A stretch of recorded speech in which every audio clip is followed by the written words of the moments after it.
he doesn't stop it. He moves his foot away. And I just said something to him, token gesture. Then he used some explicit language, which would be, and then I referred to him being soft, southern, something. I wouldn't, like people say, he headbutted you. I wouldn't say it's a headbutt. He kind of just... He nearly speared you with his nose, didn't he? He kind of brushes his head against me. But like, I don't know what Alan Pardew was at the time. 56, 57. I think if he dropped me out, I never left it down. There's the picture there. Yeah. It almost looks like he connected. Yeah, but in slow-mo, when you break it down and you look at it, of course. Yeah. I wouldn't say it was a headbutt. And he actually, to give him, he said afterwards, didn't he?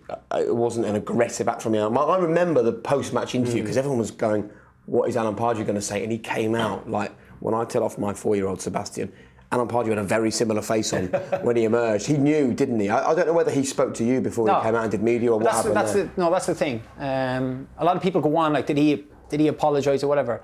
Because, funny enough, the next day I was at home, my phone rang. We had some pranksters in our team at the time, so I thought it was a bit of a wind-up. Robert Snodgrass would be the prime example. My phone rang, and I said, "David, this is Chief Superintendent, blah, blah, blah." And I said, "Yeah, good one." And I hung up the phone. So he rang back. I hung up again. Then the Chief Exec at the time at Hull rang me and said, "Look, David, this is actually the police. Do you want to press charges?" I was I thought completely it was a complete wind-up. I said, "No, of course." I wasn't going to press charges against them. But even so, with that, like Steve Bruce had pulled me, spoke to me, and just said, "Look, just do not press. Keep, it's not much of a detail." He spoke about the incident after it, but he never. We played Crystal Palace after he moved on from Newcastle. I remember. Obviously, Crystal Palace, the lads will know, is like a short little tunnel. And I remember walking past him, and I gripped his hand. I didn't let go of it for about a good 5-6 seconds, but he never acknowledged it. And were you wanting him to apologise?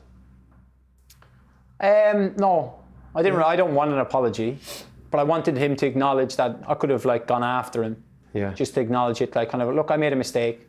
I don't need him to say sorry to me.